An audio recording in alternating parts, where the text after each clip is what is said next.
হাত ধুইছস ভালো করে? কি দিয়ে ধুইছস? অবস্থা ও মা, হাই হাই লাভ মারছে। বল দেখি তোর দাঁত উঠছে কিনা, মুড়ি খাওয়ার মতো দেখি আকর। ভাই আপনারে দেখলে কেউ কিন্তু ডুববে না ভয়, এটা তো 0 ডিগ্রি না, এটা তো 0 ডিগ্রি জ্যাকেট। হ্যালো ভিউয়ার্স, কি অবস্থা সবার? ওরে আমার তো শীত। আশা করি আপনারা প্রত্যেকে নিশ্চয়ই ভালো আছেন। আজকে ক্যামেরাটা ওপেন করছি শুধুমাত্র কুয়াশাময় ঢাকা শহরের চিত্রটাকে ধারণ করার জন্য। ওরে কুয়াশা আর হচ্ছে গুঁড়ো গুঁড়ো বৃষ্টি, মারাত্মক। ঠান্ডা ওইভাবে নাই, কিন্তু কুয়াশা ঘন আর হচ্ছে গুঁড়ো গুঁড়ো বৃষ্টি। জোস। আজকে যে আমি কি একটা মজা করে বাইকে রাইড করতেছি এবং আমি খুব মিস করতেছি। আজকে যদি আমি দূরবর্তী কোনো স্থানে ট্যুরে বের হইতাম তাইলে কত কত এনজয় করতাম। এই ধরনের ওয়েদারে বাইক চালানোর মজা কিন্তু অনেক অনেক বেশি আমার কাছে, বিকজ এরকম ওয়েদারে শরীর এত সহজে কিন্তু ক্লান্ত হয় না। গরমে যতটা ক্লান্ত হবে এই ওয়েদারে শরীর এতটা ক্লান্ত হয় না, শরীরকে আরও বেশি কর্মক্ষম রাখা যায়। সুতরাং ধাপাধাপ যত রাস্তা মনে চায় তত রাস্তা রাইড করা সম্ভব। ইস, আগে যদি জানতাম যে আজকে এই অবস্থা হবে তাহলে সত্যই কিন্তু আমি কোথাও না কোথাও একটা রাইডে বের হয়ে পড়তাম।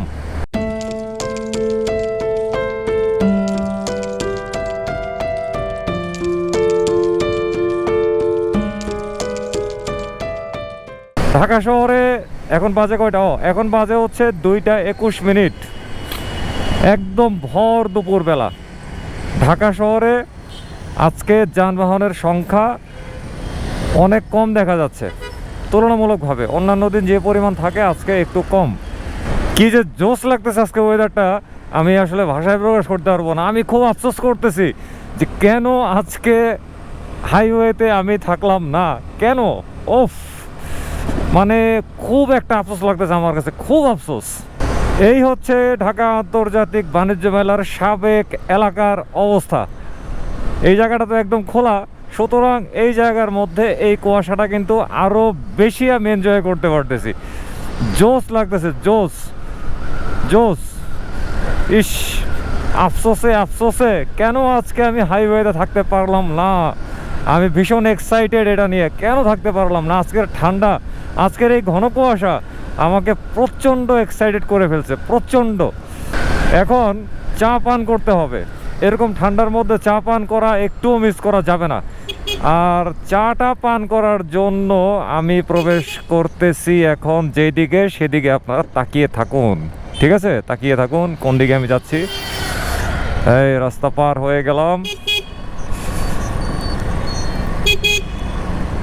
হ্যাঁ, এই ঢুকে গিয়েছি আমার চা পানের জায়গা। এই পরিবেশের মধ্যে থেকেই চাটা পান করতে হবে। ওরে বাবা, এখানে চা আছে, ঝালমুড়িওয়ালা জানে করতে আসছে। জোস তো, সব খাইতে হবে আজকে। বাইকটার এইখানে পার্কিংটা করি। কুকুরগুলোর অবস্থা একটু নাজুক হয়ে আছে ঠান্ডার মধ্যে।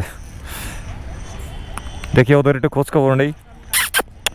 কি খবর? ঠান্ডা লাগে? ওরে, ও আমারে ভয় পাইছে, বাট এই দুইটা আমারে চিনে। এইটার আবার একটা চোখ একটু নষ্ট। এই কি অবস্থা? ও মা, হাই হাই লাভ মারছে।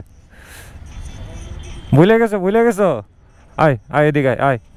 ও ভুলে গেছে, আসলে অনেকদিন পরে দেখছে তো, আর হঠাৎ করে বেচারা ঘুমের মধ্যে লাভ মারছে ভয়। আর এটাও পরিচিত, এটা শরীরটা একটু জীর্ণশীর্ণ হয়ে আছে। আয় আয় আয় আয়, চা খাওয়াবো আজকে। তো এখন তো মুড়ি খাইতে হবে, মাথাটা তো একদম নষ্ট হয়ে আছে এরকম শীতের মধ্যে। বেস্ট খাবার দাবারের মধ্যে একটা হচ্ছে কিন্তু এই মুড়ি মাখানো। মুড়ি অর্ডার করে ফেলছি, বেশি না, মাত্র 10 টাকার। আর হবে কড়া ঝাল। ঝাল ছাড়া এরকম ঠান্ডার মধ্যে কিন্তু কোনো কথাই নেই। আর এইদিকে এই বেচারাগুলা, এই মুড়ি খাবি? বল দেখি তোর দাঁত উঠছে কিনা, মুড়ি খাওয়ার মতো দেখি আকর। দাঁত দেখায় না। কুটু ওই সময় দৌড় দিছিলা কেন? হ্যাঁ, ওই সময় দৌড় দিছিলা কেন? ভয় পাইছো? ইস আল্লাহ দে, দাঁড়া, তোদেরকে একটু পরে খাওয়াবো। আর তোর খবর কি? তোর কি আর শরীর হবে না? তুই ভালো হবি না? এটা হচ্ছে সবচেয়ে দুষ্টু। কি খবর? আয় বয়। এটা হলো সবচেয়ে দুষ্টু, এখানে সবচেয়ে দুষ্টু এটাই, আমার সাথে একটু খেলাধুলা বেশি করে। খাওয়াবো তোদেরকে একটু পরে, দাঁড়া। আর ওইটা তো একদম, এই এদিকে আয়, এদিকে আয়, এদিকে আয়, কই যাস, এদিকে আয়, এদিকে আয়। না ওইটা আর আসবে না।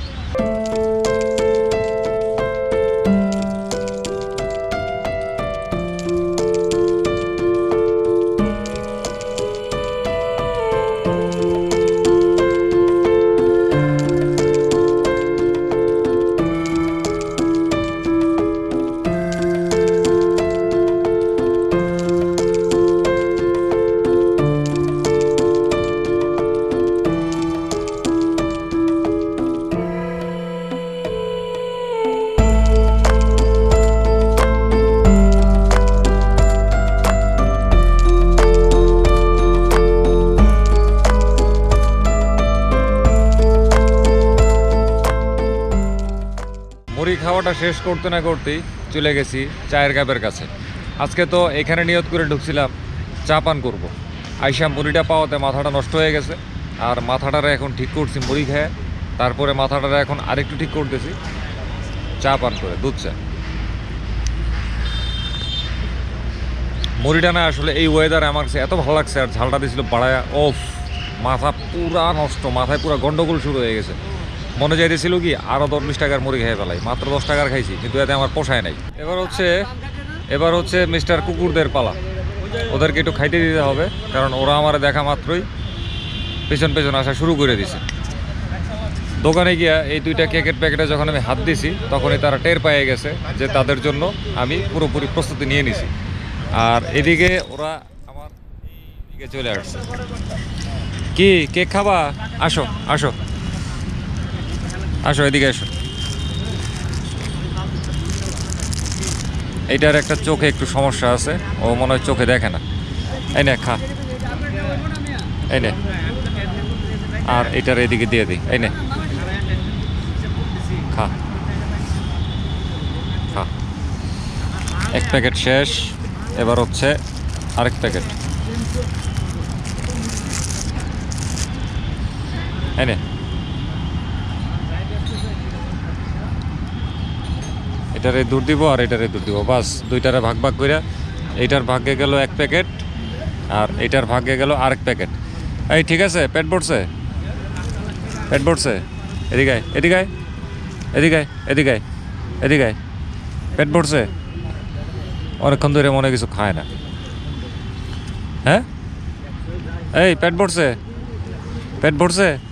হ্যাঁ, কুকুর বিড়াল এগুলোর খুব পছন্দ করি, তবে কুকুরকে আমি পছন্দ করি সবচাইতে বেশি। ঢাকা শহরে রাস্তাঘাটে এরকম অনেক কুকুর আছে যেগুলো আমার পরিচিত। ওরা যদি আমার দেখে তাইলে ওরা আমার কাছে চলে আসে, আর আমি যদি ওদেরকে দেখি তাহলে ওদেরকে না খাইয়ে কিন্তু আমি পারি না। অনেক সময় দেখা যায় রাস্তায় নিজের পকেট খরচ মাইনাস করে ফেলি, কিন্তু এদেরকে আমি খাওয়াই। এতে করে আমি একটা মানসিকভাবে অসম্ভব রকমের একটা তৃপ্তি পাই, আমার মধ্যে অনেক ভালো লাগা কাজ করে। চা মুড়ি খাওয়া শেষ করে কুকুরদেরকে খাইয়ে বের হয়ে গেছি আবারও, আর এখন আগাচ্ছি ঢাকার ঐতিহাসিক বিজয় সরণির দিকে। ঐতিহাসিক বিজয় সরণি, বিজয় সরণি আমার কাছে সবসময় একটি ঐতিহাসিক জায়গা, কেননা এই জায়গার যানজট আমার কাছে খুবই বিখ্যাত লাগে। ঢাকা শহরে যে কটি সিগন্যাল আছে তার মধ্যে বিজয় সরণি সিগন্যাল হচ্ছে বিশিষ্ট সিগন্যাল। এই সিগন্যালটিকে আমি অনেক ভালোবাসি। আজকে এই সিগন্যালের প্রতি আমার ভালোবাসাটা অনেক বেড়ে গেছে, কারণ আজকে হচ্ছে আবহাওয়াটা ঠান্ডা। সুতরাং এই সিগন্যালে আজকে আমার কয়েক ঘন্টা বসে থাকতেও কোনো সমস্যা নেই, কিন্তু আমি আবার বসে থাকতে রাজি নই। আর এ কারণে আমি সোজা না গিয়ে চলে যাব বাঁ দিকে, সেখান দিয়ে গিয়ে প্রধানমন্ত্রীর কার্যালয়ের সামনে দিয়ে ইউটার্ন করে তারপরে আমি এসকে ট্রেডার্সে গিয়ে প্রবেশ করব। এই তো সবাইকে আমি টাটা জানিয়ে আমি চলে যাচ্ছি বাঁ দিকে, কিন্তু আমার যেতে হবে কিন্তু ঠিক ওই কোনোটায় এসকে ট্রেডার্সে। কিন্তু এই যানজটের কারণে সবাইকে আমি টাটা জানিয়ে এদিক দিয়ে চলে যাচ্ছি, ইউটার্ন করে পুরুষ করে ওদিক দিয়ে চলে যাব। ওদিক দিয়ে ইউটার্ন করে আসার পরেও এই মাথায় এসে কিছুক্ষণ বসে থাকা লাগছে, আর বসে থাকতেই হবে, কারণ দিস ইজ বিজয় সরণি। যদি বসেই না থাকা লাগে বিজয় সরণির সিগন্যালে, তাহলে বিজয় সরণির ইজ্জতটা কীভাবে থাকে, তাই না? যা হোক, বিজয় সরণিকে আমি সম্মান জানাইছি এবং স্যালুট জানাইছি জানায় তারপরে এই পার হয়ে চলে আসলাম বিজয় সরণি কাঁচা বাজারের গলিতে এসকে ট্রেডার্সের শোরুমে যাওয়ার উদ্দেশ্যে। এই যে এখানেও দুটো কুকুর আছে, এগুলো আমার চেনা জানা। এখানেই পার্কিং করব। বেলা বাজে 3:12, এখনও সূর্যের দেখা নাই। আজকে কি আর সূর্য উঠবে? শেষ আজকে সূর্য মামা ডেড শেষ। এসকে ট্রেডার্স থেকে বের হয়ে যাচ্ছি আজকে এসে। এখানেও দেখি ঠান্ডা, কাস্টমারের সংখ্যা একটু কম, কর্মীরাও একটু ঝিমাচ্ছে ঠান্ডার মধ্যে। আর এখানে এসেও 2 কাপ চা চালান করে দিলাম। এই তো বের হয়ে গেছি। এখনো আজকে আর সূর্যের দেখা পাইলাম না। এটা কি করে রে? এই কি ও খাইতেছস? কে দিছে এটা? কে দিছে? হাত ধুইছস ভালো করে? কি দিয়া ধুইছস? সাবান। কি সাবান? কি সাবান? আচ্ছা খা, মন দে। পানি কই? ও আসলে এই সিগন্যালে মানুষজনের গাড়ি মুছে দেওয়ার রিকোয়েস্ট করে, তারপরে গাড়ি মুছে টুছে কিছু টাকা প্রতিদিন কামায়। পথ শিশু আর কি, ওরা আমি চিনি। ছেলেটা খুব দুষ্টু এবং খাইতেছে কিন্তু খুব মন দিয়ে এবং খুব ক্ষুধার্তভাবে। আসলে পথ শিশুরা তো রেগুলার ভালো খাবার দাবার পায় না, তো কিছুক্ষণ আগে হয়তো বা কেউ না কেউ ওকে এই খাবারটা দিছে, এই জন্য খুব মন দিয়ে এবং আরামের সাথে খাইতেছে। ওর যে বয়সটা, এই বয়সে তো আমরা বাবা মায়ের কত আদর সোহাগে ছিলাম, আরামে থাকছি, খাইছি, ঘুমাইছি। কিন্তু ওর মতো অনেক শিশু আসে বাংলাদেশে যাদের কপালে কিন্তু এটা জোটে নাই। শীতে জমে আছে জনগণ, আর যানজটে জমেছিল এতক্ষণ বিজয় সরণির এই সিগন্যাল। বিজয় সরণির সিগন্যাল সারা বছরই কিন্তু জমে থাকে, তার কোনো শীত গরম লাগে না। ঠিক আছে, এখানে একটু জমছিল, আবার জমাট মুক্ত হয়েছে। আর এই তো চালানো শুরু হয়ে গেল। ওরে ঠান্ডা!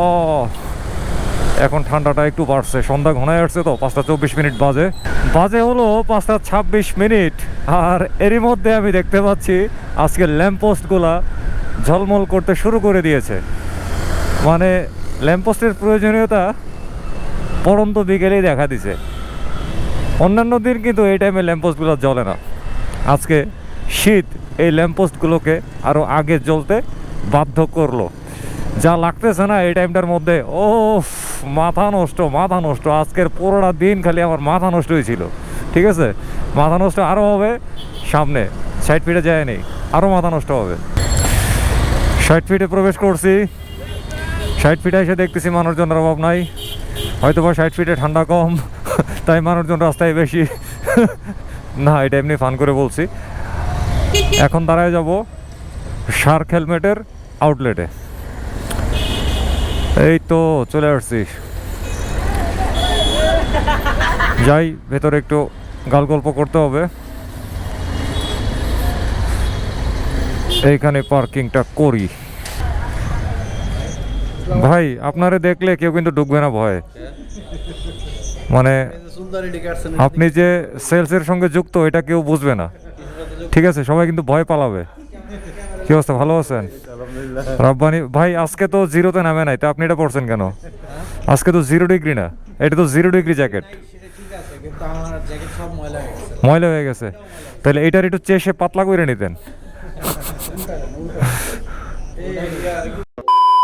শার্ক হেলমেট থেকে বের হয়ে গেছি, এখন যাচ্ছি হলো সেজান ভাইয়ের দোকান রাইডার্স চয়েসে। যাই সেখানে গিয়ে দেখি শীতে কি হাল অবস্থা। আজকে তাহলে শেষ পর্যন্ত সূর্যের দেখা আর পাইলাম না। সারাটা দিন কুয়াশা, ঠান্ডা, হালকা হালকা বৃষ্টি। ভালোই লাগছে আজকের দিনটা। দেখি তো এরা কি করে।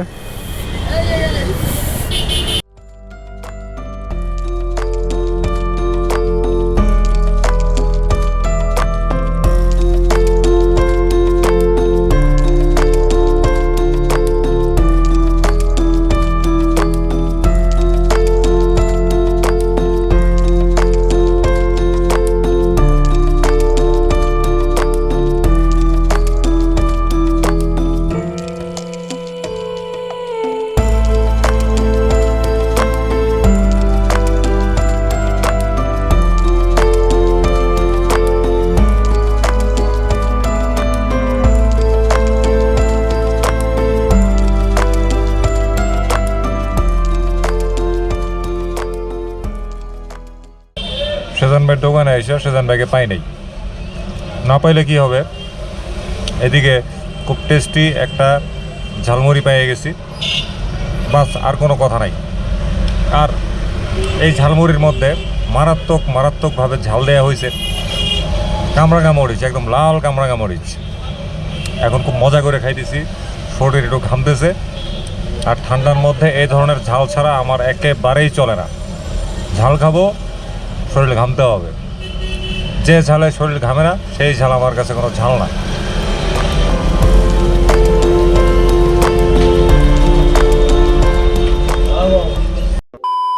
বহু এনজয় হয়েছে আজকে এই ঠান্ডা আবহাওয়া, সূর্যবিহীন দিন, এগুলো করতে করতে বাজিয়ে ফেলছি কয়টা, রাত্র 11:10 আর নয়। এবার হচ্ছে বাসায় ফেরার পালা আর ব্লগ শেষ করার পালা। তো ঠিক আছে, আজকের মতো ব্লগ এখানে শেষ, শাটডাউন। সবাই ভালো থাকবেন, সুস্থ থাকবেন, নিরাপদে থাকবেন, নিরাপদে মোটরসাইকেল চালাবেন, ট্রাফিক আইন মেনে চলবেন এবং মোটরসাইকেল চালানোর সময় অবশ্যই ফুল ফেস সার্টিফাইড হেলমেট ব্যবহার করবেন। মনে থাকবে তো? অবশ্যই করবেন। খোদা হাফেজ।